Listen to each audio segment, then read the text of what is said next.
Olá, tudo bem com você? Seja muito bem-vindo a mais um capítulo do Mundo Corporativo aqui na CBN, que hoje dedica o seu programa para falar sobre marcas, vendas, consumo. E para conversar conosco sobre este tema, convidamos o sócio e diretor executivo da Dia Comunicação e vice-presidente de agências do Popeye Brasil, Leonardo Lanzetta. Muito bom dia para você e muito obrigado desde já pela sua presença aqui no Mundo Corporativo. É sempre um prazer, Milton, estar aqui com vocês.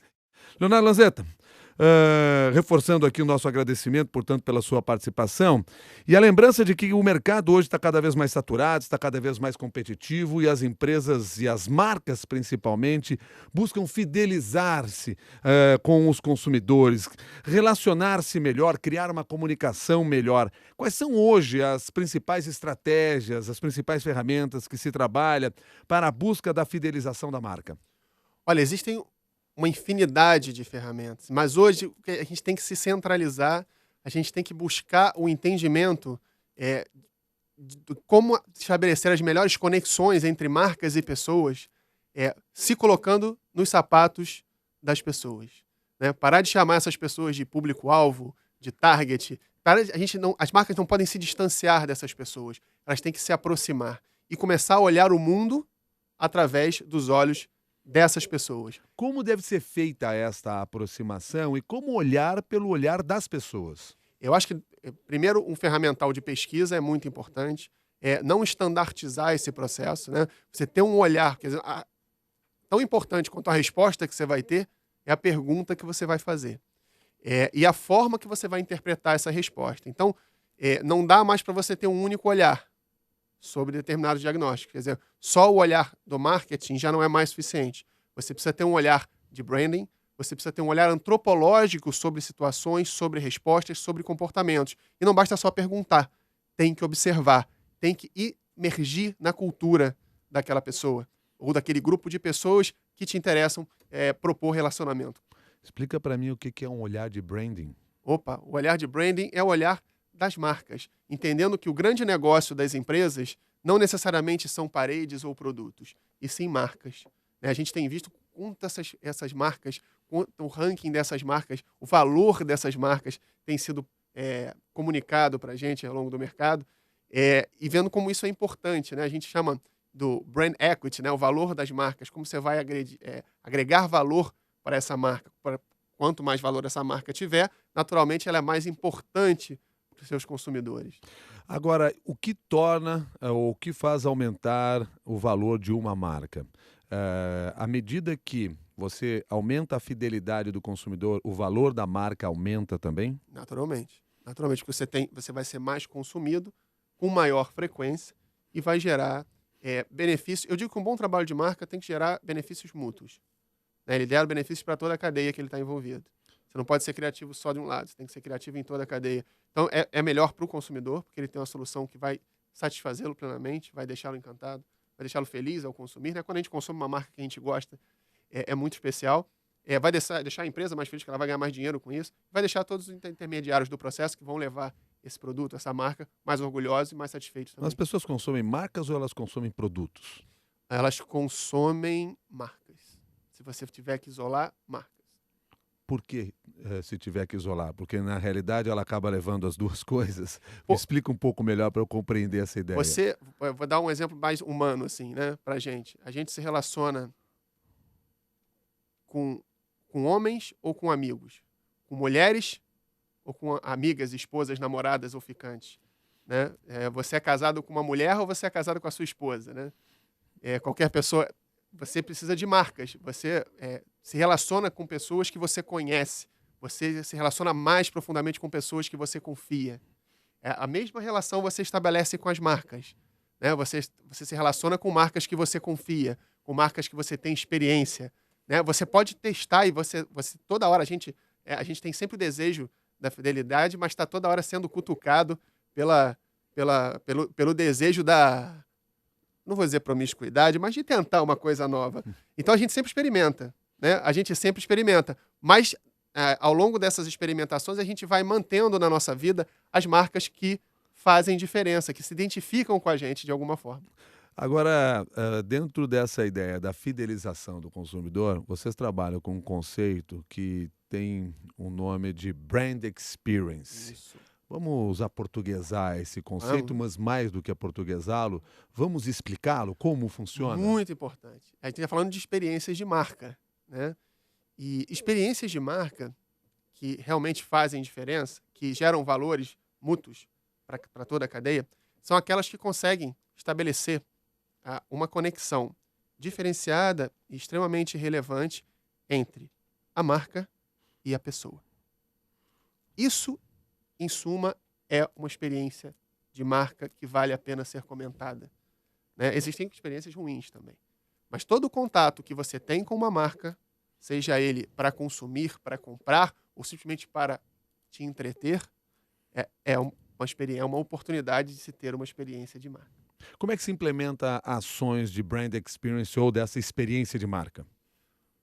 Primeiro, entendendo a jornada do grupo de pessoas com quem você quer se relacionar. E como é que essa tua marca tem relevância dentro desse universo. E é um universo complexo.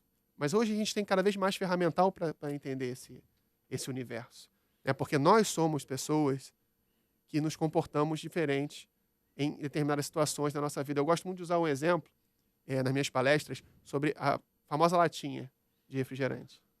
Então vamos pegar aqui uma latinha de Coca-Cola, você vai descer aqui do estúdio, vai estar morrendo de sede, quer tomar Coca-Cola, você está num deslocamento para um próximo programa, você vai descer aqui num barzinho, vai tomar uma Coca-Cola, mais ou menos qual o preço que você acha que seria razoável? Não é a menor ideia de quanto é que custa hoje uma lata uma latinha de refrigerante. Vamos imaginar que seja uns R$2,50, R$3. R$3. Aí depois você vai numa super churrascaria, porque afinal, né, você foi convidado, etc., pelos patrocinadores, foi lá na churrascaria, etc. Você depois foi pagar a conta, pagou pela esse mesmo refrigerante, a mesma latinha de refrigerante, lá os seus R$6, R$7. E você também nem percebeu, não se importou. No dia seguinte, você desceu, fez o mesmo roteiro, você foi comprar essa latinha. E aí essa latinha estava R$6. Você compraria? Aqui no boteco, a mesma latinha. Não pagaria por R$6, com certeza não. Naturalmente depois de ter que não. pago 3. Mesmo que se eu tivesse valeu um copo de cristal com gelo e limão, você não aceita isso. Por quê? Você é a mesma pessoa, com a mesma capacidade de pagamento, só que você está em situações de consumo inteiramente distintas. Mas você pagou pela mesma latinha preços inteiramente distintos. E na tua cabeça, na tua linha de raciocínio, assim como qualquer pessoa normal, pensa, nós nos comportamos e consumimos as mesmas coisas quando nós estamos sozinhos. Um ponto. Quando nós estamos com os nossos amigos, a gente fala diferente, a gente se comporta diferente, a gente consome coisas diferentes. Quando a gente está só com a nossa esposa, com a nossa namorada, a gente, da mesma forma. Então, quando a gente está numa viagem, quando a gente está no trabalho, quando a gente está com os colegas do trabalho, então, nós somos pessoas diferentes, né, ao longo da nossa jornada, das nossas diferentes jornadas, e nos relacionamos, compramos de forma diferente com diferentes marcas. Então, a marca precisa, para criar uma grande experiência, para criar grandes experiências de marca, entender as jornadas que são as mais importantes para que ela se conecte com essas pessoas e estar presente de forma relevante nessas jornadas. Então, eu posso entender que o ponto de venda ou o ponto de atendimento, no caso do prestador de serviço, passa a ter uma importância enorme na criação dessa experiência? Sem dúvida. Sem dúvida. As pessoas me perguntam, um termo que está se usando muito é o shopper, né? Quem é o shopper? Quem é o shopper? A gente traduz para comprador. Eu ainda não consegui traduzir, porque não existe uma tradução direta para isso. A gente separa assim, nós somos todos eles, né? Nós somos consumidores, somos shoppers e somos compradores também. Mas é muito importante a gente entender, de acordo com o nosso mindset, a nossa forma de pensar dentro daquela determinada jornada, que a gente pode estar no papel do consumidor, do shopper ou do comprador. Então, qual a grande diferença entre essas três coisas? Né? Se eu estou passivo no processo de busca para comprar, estou relaxado, passivo nisso, eu sou, teoricamente, o que o mercado se acostumou a chamar de consumidor. Eu gosto mais de chamar de pessoa, mas estou naquele modo consumidor. Né? Se algum gatilho me desperta a vontade de comprar alguma coisa, eu passo a ser o shopper. Eu estou buscando alguma coisa para comprar. Alguma coisa despertou meu interesse. Pode ser uma simples conversa com você, pode ser alguma mensagem no Facebook, pode ser alguma coisa na televisão, pode ser algum comentário da minha esposa, pode ser qualquer coisa. E hoje está cada vez mais exposto por diversas mídias, por diversas fontes a passar esse estalo. Então, passei ao estalo, entrei em estado mental de compra e de busca, eu sou um shopper. Né? O que está acontecendo hoje é que a gente tem sido muito mais shopper. A gente não precisa mais entrar numa loja para ser shopper. A gente pode ser shopper no banheiro. Vamos combinar. Não é isso? Então, eu posso começar a compra e terminar ela aonde eu quiser. Eu costumo dizer também nas minhas palestras que o varejo perdeu as paredes. Né? Umas categorias estão mais avançadas e Você outras diz menos. isso em função da possibilidade da compra online? Sem dúvida. Por causa disso Sem que você está dúvida. dizendo isso. Quer dizer, Sem dúvida. mas aí, o que deu origem a essa sua fala agora foi eu falar exatamente, chamar a atenção para a importância do ponto de venda ou do ponto de Perfeito. atendimento. Isso. Agora, quando eu começo a falar da minha compra online, eu não tenho mais ponto de venda? O ponto de venda perdeu a importância? Não, o ponto de venda, ao contrário, ele ganhou importância. Por quê? Porque ele não se restringe mais às lojas. Ele começa e termina aonde você escolher. E isso é muito importante para que as marcas entendam. Seguindo toda essa linha de raciocínio que a gente está conversando aqui, é preciso entender como é que é dentro dessa jornada, porque as pessoas olham muito para as mídias sociais, para a internet, para o meio online, com olhar como é que eu uso isso. Você não pode olhar para isso, tem que olhar para a pessoa. Que porta isso abre? A que isso me dá acesso? A que comportamento isso desperta? Né? Porque você antes pedia opinião, você ia, uma mulher vai comprar roupa com uma amiga para pedir opinião. Hoje, ela leva todas as amigas, que devem ser mais de 100, porque quem tem menos de 100 amigos no Face, tá out, né? Então, ela vai pegar, vai tirar a foto e vai pedir a opinião de todas as amigas para comprar uma roupa. Então, esse é um comportamento que já existia e que ganha novas proporções e um novo comportamento. Como é que eu me conecto com isso? Como é que eu ajudo ela a fazer isso? Quem faz isso primeiro, quem faz isso mais bacana, mais relevante, ganha preferência. O Carlos Magno, a propósito dessa nossa conversa sobre ponto de venda, produto, marca, ele diz assim, no marketing mix, ponto, produto, preço, propaganda, pessoas, no caso consumidor, há alguma ordem e hierarquia nisso tudo que ele está tratando aqui? Olha, a principal hierarquia que tem que se ter é olhar através dos olhos das pessoas. Entendendo que aqui a gente vive num mundo totalmente influenciado pelas pessoas, mas é um mundo interdependente. O ser humano sozinho não vive 5 segundos, né? A gente tem uma relação que a gente sempre foi muito acostumado a falar de querer ser independente, né? Mas, na verdade, não tem como você deixar de ser interdependente. A gente precisa de ar, né, para respirar. A gente precisa de água para beber. A gente precisa interagir. Cada vez mais a gente está evoluindo a consciência da interdependência. E é fazendo esse olhar que você vai conseguir criar uma comunicação alinhada entre ponto, produto, preço e a própria propaganda? Sem dúvida. Sem dúvida. Porque a partir desse olhar, todos esses P's devem circular em torno das pessoas. Se você pode criar, depois até, né, a teoria inicial do Kotler, lá dos 4 P's, você pode criar depois até 1000 P's, não tem problema. Eu acho que a ideia é você sempre vai poder ter as melhores alternativas e vai entender de forma mais relevante a forma de se comunicar e de estabelecer uma relação com as pessoas que têm potencial de adquirir, de comprar e fidelizar a sua marca, e se você passar a olhar através dos olhos dela. Não dando exatamente aquilo que elas estão respondendo para você, mas observando e entendendo aquilo que elas necessariamente precisam ou desejam. Vamos tornar mais fácil ainda o entendimento desses conceitos todos, Claro. indo para ações práticas desenvolvidas por vocês na Dia Comunicação. Legal. Nós temos alguns exemplos. Um deles é de um equipamento que vocês desenvolveram para a coleta de pilhas ligadas a uma drogaria, no caso a Drogaria São Paulo. Isso. E eu queria que você nos explicasse exatamente o que é que vocês fizeram, o que é que vocês pensaram para chegar a esse produto que vocês que estão nos acompanhando pela internet agora têm a possibilidade de ver aí na tela, mas que você que está nos ouvindo no rádio poderá ver ainda hoje no meu blog, o blog do Milton Jung. Essa imagem estará lá para você conferir. Como é que vocês chegaram a este produto? Que ideia vocês desenvolveram e qual foi o resultado do Catapilhas? Vamos lá. Esse é uma peça muito interessante porque ela ilustra, quer dizer, esse pensamento não é só para grandes campanhas, não. Ele é um pensamento que você pode praticar e deve praticar se você tem uma mercearia, né? Pode fazer isso da mesma forma, ou se você tem uma pequena marca de um produto que seja. É, Nesse caso, foi uma ação muito interessante, porque a gente teve.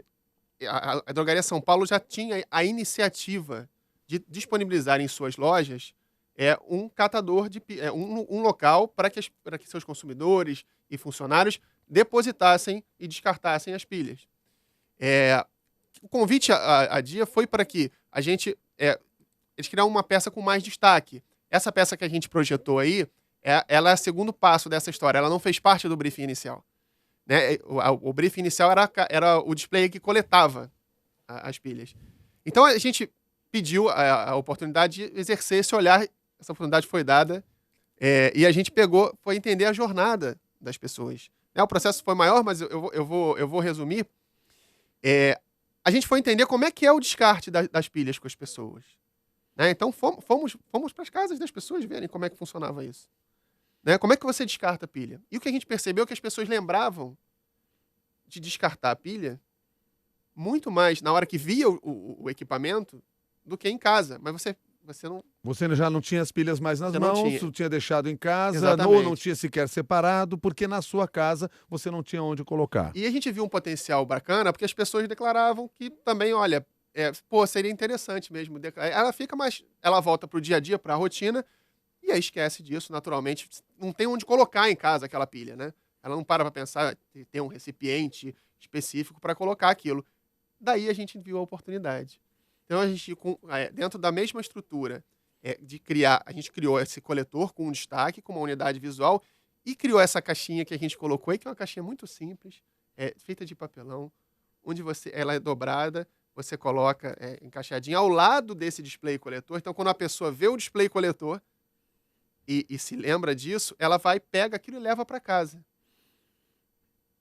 A adesão das pessoas foi um crescimento fantástico. Foi realmente um crescimento E aí tem fantástico. como medir o que agrega a marca, ou agregou a marca da drogaria, nesse caso, porque é um produto que necessariamente não tem ligação com o negócio principal da drogaria, mas estava lá a marca na casa das pessoas.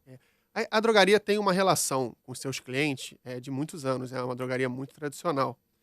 E é a drogaria líder no Brasil e ela é uma drogaria que procura ser muito responsável, né? Isso faz parte da construção de marca dela, né? Porque, afinal, ela cuida do bem-estar. O negócio dela não é vender remédio. O negócio dela é cuidar do bem-estar dos seus clientes, né? Cuidar da vida das pessoas. Então, ela entendeu isso e ela vem procurando entender isso. A gente está falando exatamente dessa concepção de marca, de que isso é um conceito estendido. Não é um conceito tão hermético. E essas ações são a prova efetiva de que ela investe nesse conceito amplo de bem-estar, de preocupação com a vida. O descarte é fundamental. A gente não pode pensar que as coisas não vão ser descartadas depois. E elas estão assumindo o papel delas. A gente tem outras ações que a gente pode contribuir também, como doação de brinquedos, doação de agasalhos, que são também ações bem notórias. Agora, você falou no início dessa sua resposta sobre o trabalho que foi realizado com a Drogaria São Paulo, e você disse assim, mas é um produto que qualquer mercearia pode fazer. Claro. Essa ideia da experiência das marcas, brand experience, pode ser desenvolvida por qualquer marca? Claro, claro. Pensa que a gente... Pequenos varejistas, ao longo da história, dão grandes aulas para a gente.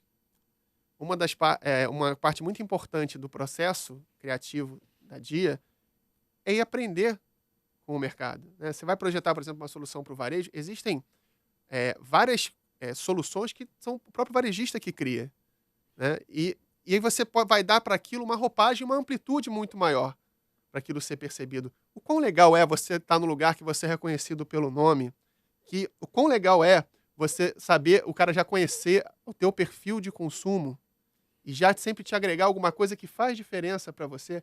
Ele conhecer a tua jornada, ele saber que você vai fazer um evento e te propor já uma solução, uma entrega para facilitar o seu dia a dia. Será que a gente não vê isso? A gente não via isso na vendinha da esquina?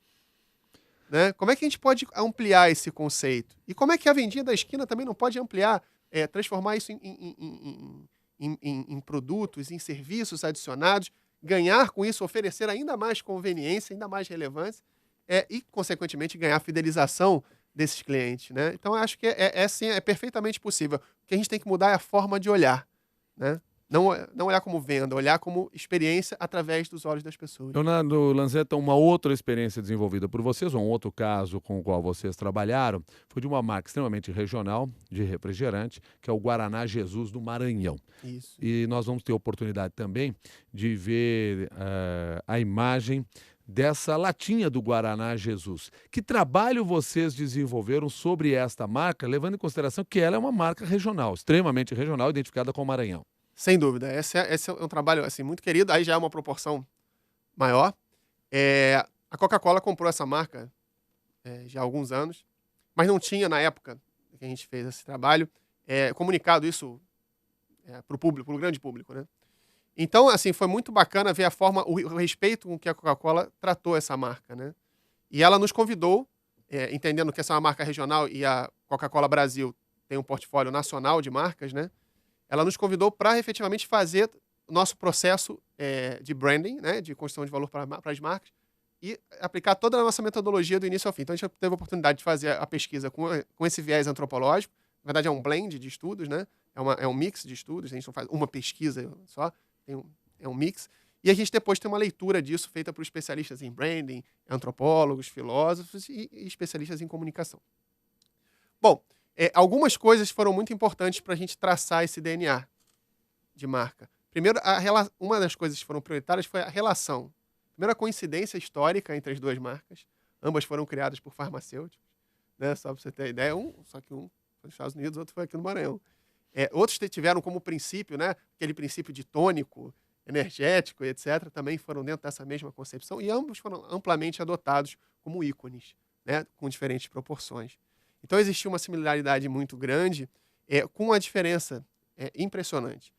Dentro desse estudo, a gente teve diversos públicos, tanto consumidores quanto não consumidores, varejistas e pessoas que trabalham para a empresa. Então, a gente fez uma pergunta muito interessante que ilustra tudo isso que eu estou te falando, que foi quais são os 3 principais ícones culturais do Maranhão?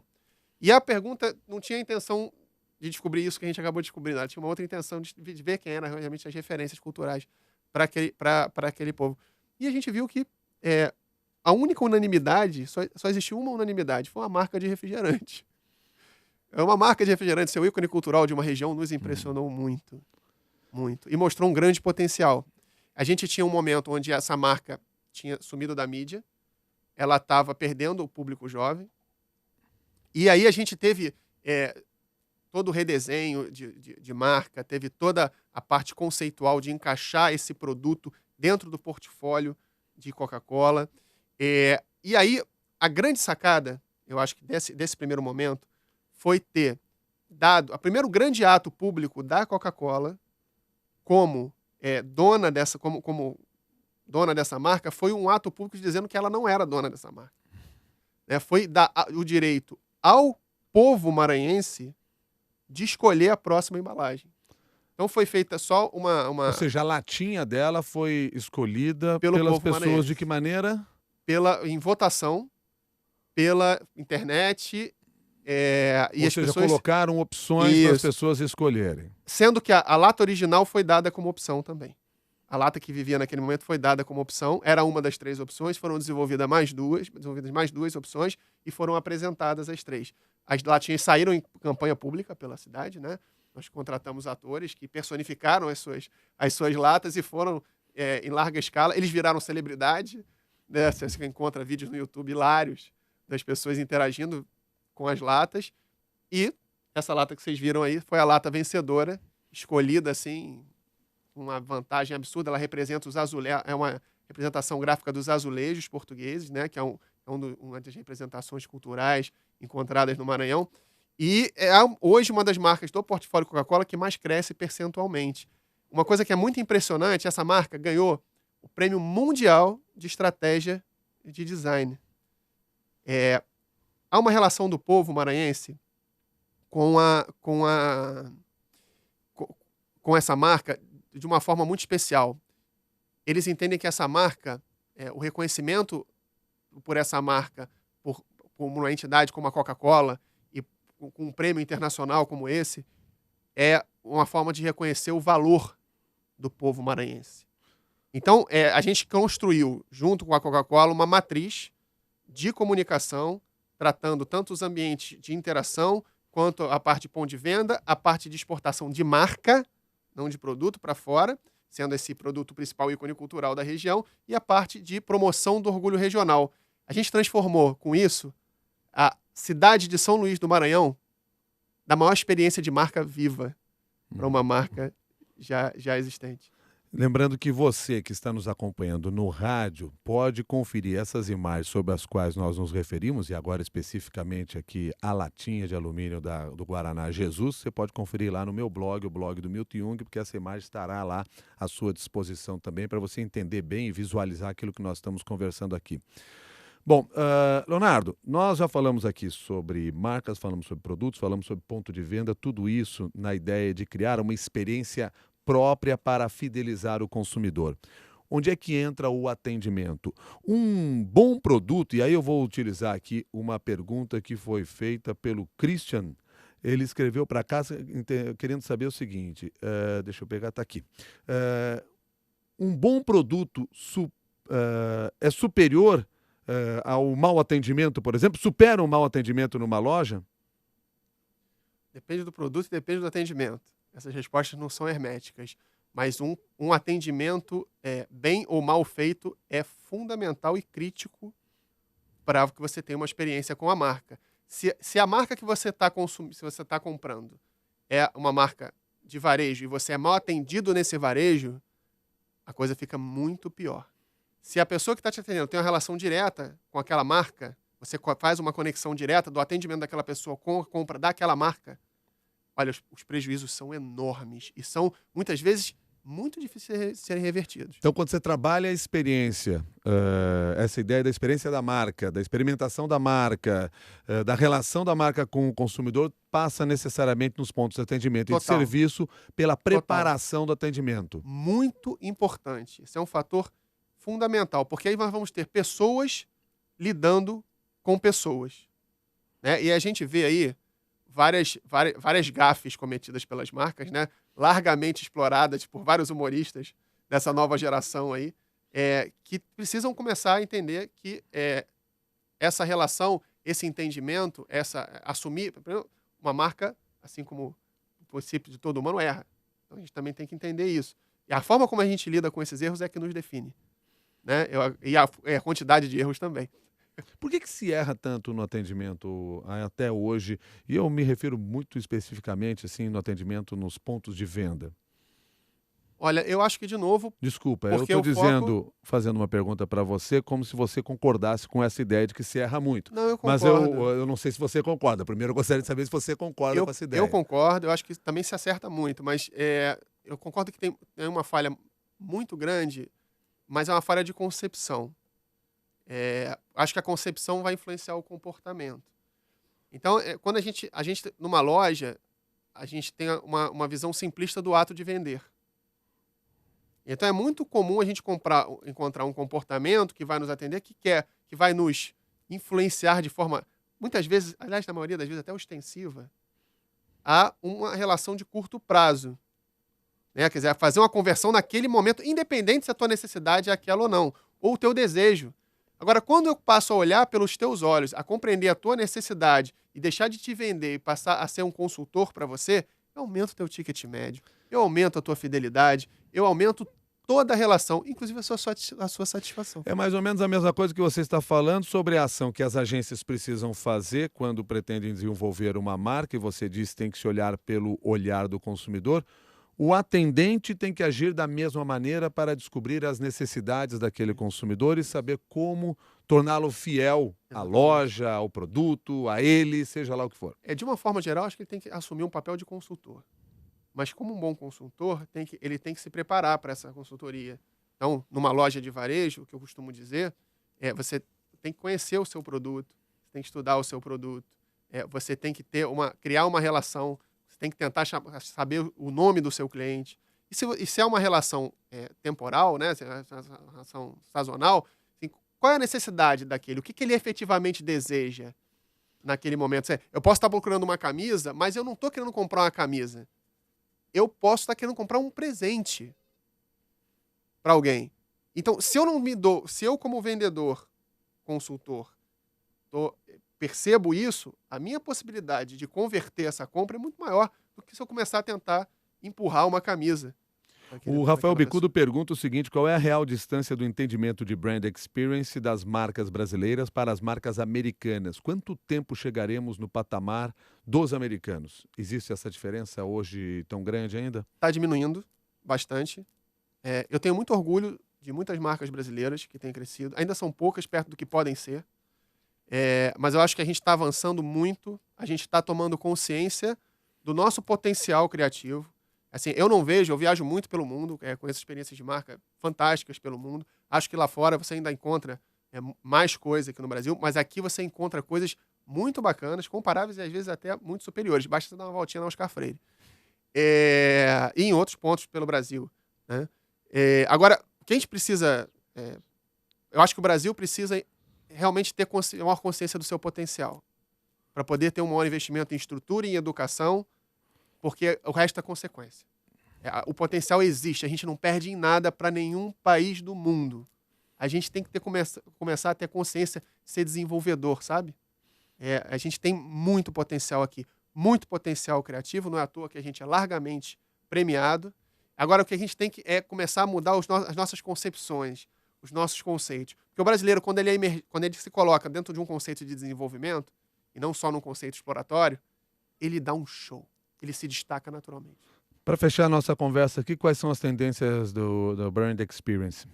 Olha, a tendência é muito se utilizar cada vez mais do marketing sensorial, você buscar, primeiro, seguindo essa sequência que a gente conversou aqui do entendimento das pessoas, das suas ocasiões de consumo, das suas jornadas de compra, passando por esse olhar os devices, né, os equipamentos, os aparelhos, a internet, o online, não como uma solução para aquele lugar, mas sim como um meio, né? Aquilo ali não é um canal final, aquilo é um meio. Fazer isso é a grande tendência. Compreender isso vai gerar as marcas, construção de experiências super integradas, super consistentes e super relevantes. E cada vez mais interdependentes, né? Porque nenhum negócio depende somente dele.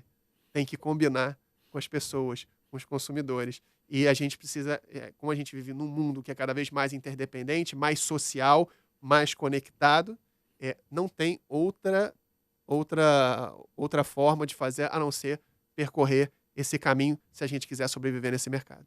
Você falou aqui marketing sensorial. Explica rapidamente para a gente. O marketing sensorial, ele aborda não só a parte visual, né? Ele trata também toda a parte olfativa, dos nossos 5 sentidos, né? Visão, paladar, olfato, tato. Então a gente sabe que a gente aprende 83% pela visão, 11% pela audição, olfato 3,5%, tato 1,5% e paladar 1%. Agora, o composto de mais de um sentido são muito mais fortes. Aquele cheiro não lembra alguém da gente, né? O cheiro da nossa namorada, aquele perfume que ela usava, o cheiro da loja que a gente frequenta. Quanto mais integrada a gente usa o marketing sensorial, mais poderosa é a experiência. Leonardo Lanzetta, muito obrigado pela sua gentileza de conversar conosco aqui no Mundo Corporativo, trazendo um pouco mais aí do seu conhecimento para nós. Eu que agradeço a oportunidade de estar aqui. Mais uma vez, é um grande prazer poder estar aqui com vocês. Muito obrigado. Obrigado também a você que participou deste Mundo Corporativo, seja nos acompanhando pela internet, seja enviando perguntas. E eu lembro sempre que esta conversa não termina agora, essa conversa segue pela internet. Você pode ir ao nosso grupo de discussões lá no LinkedIn, no Mundo Corporativo da CBN, e explorar ainda mais esse assunto com os seus colegas, com as suas redes sociais. É uma maneira de nós compartilharmos o conhecimento e, claro, fazer com que mais pessoas ainda entendam um pouco mais de todos esses temas que nós discutimos aqui no Mundo Corporativo. Muito obrigado e até